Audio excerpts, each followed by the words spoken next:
Assalomu alaykum qadrli ko'ruvchi do'stlar. Bayqash programmamizning bugungi sonini yoqtirib ko'rishingizni umid qilamiz. Xo'sh, undaqda diqqatinglar programmamizning bugungi sonida bo'lsin. Uyg'ur tibobachiligi 2500 yildan ortiq tarixga ega. U amgakchan Uyg'ur xalqining son-sanoqsiz, vositaliq yoki vositasiz, muvaffaqiyatlik yoki muvaffaqiyatsiz tibbiy tajribalari, dorigarlik iqtidorining to'planishi, ratlanishi, avloddan avlodga yezib qoldirish natijasida maydonga kelgan va rivojlangan. Uyg'ur tibobachiligi uzun muddat kasalliklarning oldini olish, davolash jarayonida o'ziga xos tibobachilik nazariyasini shakllantirgan. Bu nazariyalar necha ming yildan buyon amaliy davolash jarayonida o'zsiz to'liqlanib va takomillashib, Uyg'ur tibobachilik ilmining sistemalik nazariyasi sifatida butkul davolash jarayonining xosligi, alohidligini gavdalantirib, Uyg'ur tibobachiligining o'zgichiligi ham davolash tadbirlarida yetakchilik rol o'ynab kelmoqda.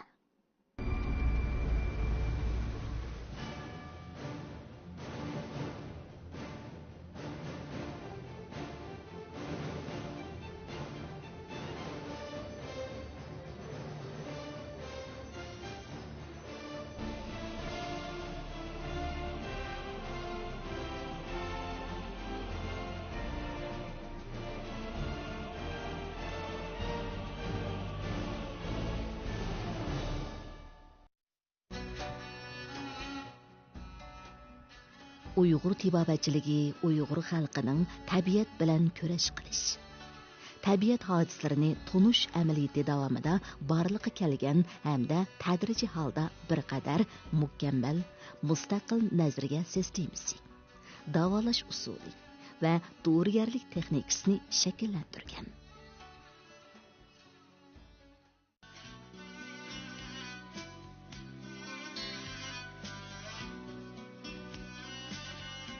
Uyg'ur tibobachiligining hayotlik qarashi bo'yicha barliq mavjudotlar tabiatning bir qismi. Odam badani shundaqla hayotlik tabiat bilan chambarchas bog'langan. Uningdagi barliq o'zgarishlarmi tashqi muhit bilan munosabatli. Olamning asosi bo'lgan o't, havo, suv, tuproqdan iborat 4 modda inson badanida bu o'z ta'sirini ko'rsatib, sabra, qon, balg'am, savdo, xilitni hosil qilgan. Shuning uchun badanda 4 xil xilit bo'ladi. İnsanlarning hayotligi ana shu 4 xilitning o'zaro ziddiyati, ta'siri va bir-biriga bo'lgan taqozolik harakatidan tashkil topadi. Uyg'ur tibobachiligining bu xil nazariyasi tibobachilikda arkan nazariyasi yoki 4 modda nazariyasi deb ataladi. Bu 4 modda qadimgi Uyg'ur tibobachilik asarlarida 4 tadu deb atalgan. Ana shu 4 moddaning o'zaro ta'siri va shu ta'sirini davr qilish natijasida mizoj hosil bo'lgan. İnsanlarning mizoji mushi bo'yicha quruq issiq, ho'l issiq, ho'l sovuq, quruq sovuqqa ayriladi. Mana bu Uyg'ur tibobachilik nazariyasi ichidagi mizoj nazariyasi. Odam badanidagi xilit ozuqliqlarning badanga qabul qilingandan keyin jigarning xizmati orqali hosil bo'lgan badan suyuqligining umumiy atalishi. Xilitlarning tabiati 4 modda tabiati bilan bog'lanishliq bo'lib, bu suyuqliqlar badanda aylanib, hayotlikning davomlanishidagi zarur omillik rolini o'ynaydi. Bu xilit nazariyasi. Bu mizoj degan odatda bir xil kayfiyat. Mizoj bilan odatda xalq tili orasida aytilayotgan mijoz deydigan bir hukm bor. Bu ikki hukmninki til jihatdan ancha-muncha o'xshashlik bo'lgani bilan ma'no jihatdan ikkisi farqlandi. Mizoj degan kayfiyatga qaratilgan. Mijoz deganimiz shu kayfiyat holatda shakllangan bir pixsik alomat bu hamda. Masalan, ziyod issiq ishib ketgan kishilarning asal achchiq yamaroq keladi deganga o'xshash shu mijoz xarakterini bekitilgan bu mijoz atalib ketgan. Endi a'zolarning mizojiga kelsak, a'zolarning mizoji bola homila mezgildan boshlab ana tenidan, ota tenidan bir xil quvvatlar orqali irsiyat holatda badanga shakllanadi. Shuning bilan birga shu a'zolarni shakllantirayotgan shakl tuzilishlarninki xarakteriga asosan bu bir kayfiyat hosil qiladi. Biz odatda tabiatda 4 moddalar deymiz.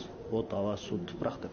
Shu narsalar badanga qabul qilingandan keyin bu shuningga vakillik qiladigan moddalar hosil bo'ladi bizning jigar aylanishida. Jigarninki bir taraf qilishi bilan shu 4 xil modda hosil bo'ladi. Bu 4 xil modda qon, sapra, savda, balg'am deyiladi. Endi mushuning o'zini biz xilit deymiz.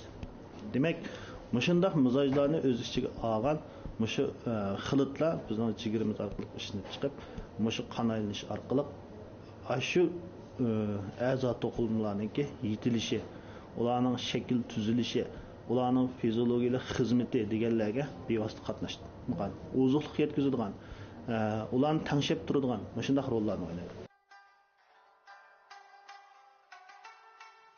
Mizaj nazariyasi bilan xilit nazariyasi Uyg'ur tibobatchilik asosiy nazariyalarining uli hisoblanadi.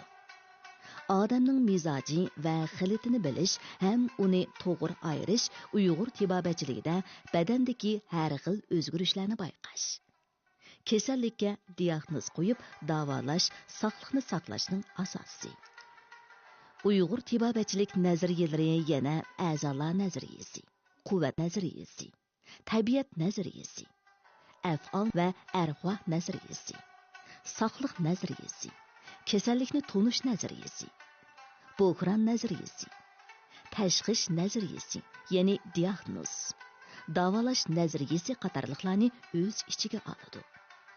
Bu nazariyalar o'z navbatida kasallikni bilish va uni davolashning butun jarayonigacha sistemalik qo'llaniladi.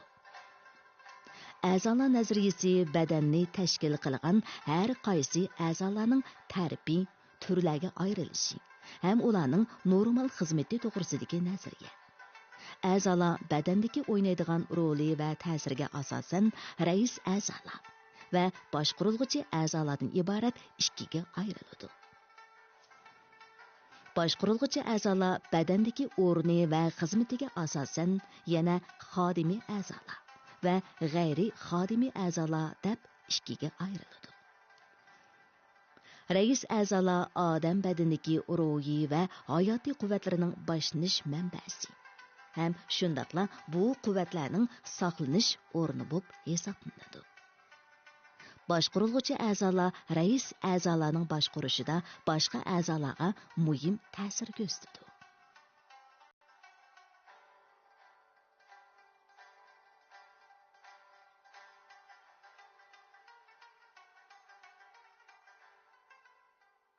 Rais a'zolar deganda bu rais a'zo asosan boshqaruvchi a'zolar. Bunda birisi mana yurak, jigar bu uch a'zoni ham rais a'zo deb muqim bekitilgan. Ba'zi kitoblarda, ba'zi materiallarda ama o naslanish a'zolarini shu rais a'zolar qatorida so'zlab ba'zi olimlarimiz tibbiy xodimlar 4 deb atayotganlar bor. Rais a'zoni degan vaqtimizda bu uch a'zoniki asos tabiati mana yo'l so'g'oq, jigar, quruqsiq, yurak, issiq mayl, yo'llikdan bormi? Ichki o'pkalarida bo'lganini deb mustaqarmamiz. Ani qolgan a'zolar masalan o'pka, yo'l so'g'oq a'zo. Bu hamda jigarni, yurakni o'rab turgan a'zo. Unda boshqa xodimiy a'zolar shu rais a'zolarning qo'mondonligi tashkil a'zolar masalan o't bu quruqsiq hisoblanadi. Bu xodimiy a'zo. Xizmat qiluvchi a'zo degan gap ham. Qo'shimcha andan başı so'ngakning payning choch tök mush narsalarning hammasi tabiatda bu quruq so'g'oq bo'ldi. Odamning hayotlik faoliyati va naslning davomlashishi, aqliy va jismoniy harakatlarini boshqarish rais a'zolar tarafidan epiriladi. Shuning bilan birga xodimiy a'zolarning rolini joriy qildirish orqali hayotlik faoliyatlarini tanishib ham to'liqlab badanning bir butunligini saqlash rolini o'ynaydi. Xodimiy a'zolardan masalan o'pkani o'pka xodimiy a'zo bo'lgan tabiatan yo'l so'g'oq Onun bəzi düşsək aşqazanның təbiəti müyül soğuk əza. Üçeynin təbiəti quruq soğuk da var idi. Talının təbiətini quruq soğuk da var idi Uyğur tibarətdə. Ama ötünün təbiətinə bəyətin degəndək quruq ısıq. Onda başqa maaşı ayallar, əzalar, məsələn, balet qudayımız, balet quşumçiləri, muşunun dair tuxumdan, muşu əzalarının asasının köpüncüsü təbiəti quruq soğuk, yol soğuk ətrafdı. Ayıb çıxımız. Demək ki, muşun xil əvallarının bulunuşmu, muşu hər bir əzada, şu əzadaki keselliklərinin köp çıxışda, şunu davalaşda, şunu aldın elişdimi, muşu əzalarının ki, micazi bu için biz Uyğur tibarətdə şunu kontrol qilish orqali shuni cho'rdab turib davolash olib boramiz, shuni tangshash olib boramiz. Uyg'ur tibobatchiligi nazariyalarining ichidagi quvvat nazariyasi odam badanidagi aqliy va jismoniy harakatlarga sabab bo'lg'uchi kuchlarning ta'rifi, turlari va roli to'g'risidagi nazariya. Tabiat nazariyasi odam badanining hayotiy faoliyatlarining normalligini boshqaradigan, badandagi kasallikka qarshi mudofialik rolini o'ynaydigan kuch to'g'risidagi nazariya. Buning mazmuni odam badanining sirtqi sabablik har xil normalsiz o'zgarishlarga taqobil turish, uningdan qo'g'dinish ham badanning qayta asliga kelish rolidan iborat. Kishilarning ma'lum kasalga giribdor bo'lgandan keyin dori ishlatmay turibmi o'zligidan saqayib qolishi mushu tabiat kuchining rolidan bo'ladi. Af'ol va arvoh nazariyasi bu odamning yosh, qiyrilik, o'ruq, semizlik, ayollik jismoniy va jinsiy farqlarining sog'liq ham kasallik bilan bo'lgan munosabatlari to'g'risidagi nazariya. Saqliq nazariyasi badanning saqligining ta'rifi, saqliq saqlashdagi zo'r shartlar va bu shartlarning badan saqligi ham uzun umr ko'rish bilan bo'lgan munosabati to'g'risidagi nazariya. Kasallikni tonish nazariyasi. Bu kasalliklarning turi, kasallik paydo bo'lish sabablari, kasallik alomatlari, kasalliklarning davri va jarayoni, kasalliklarning saqayishi to'g'risidagi nazariya. Kasallikni tonish nazariyasi yana o'z ichidan nurg'un turlarga bo'linib, kasallikka diagnoz qo'yishda muhim rol o'ynaydi.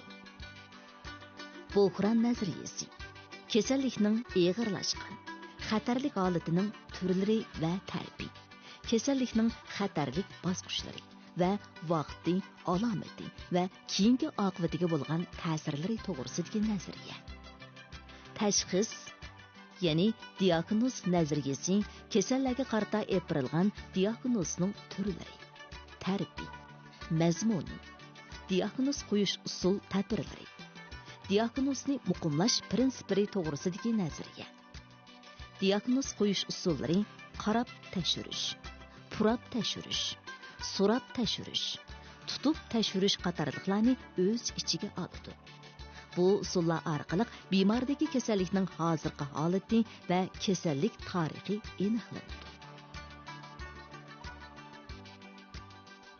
Tomir tutgan vaqtida 4 barmoq tomirning ustiga teksh qo'yilishi lozim. Kasal kelishdan burun, endi kasal kelgan vaqtida kasalni eng yaxshisi 5 minutdan 10 minutgacha darhol tutmaslik, o'tdag'izib, anankin demini avag'andan keyin, adiq chiqqandan keyin ondan tomir tutish lozim. Kasalning mijoziga o'xshamaydi ba'zi odamninki, endi masalan biz balg'am mijoz deymiz, yo'l so'g'aq mijoz kishilarninki tomiri tom to'lqinliq bo'ladi. Masalan, qon mijozning ashunda bo'ldi. Sapra savdoninki tez ittik bo'ladi.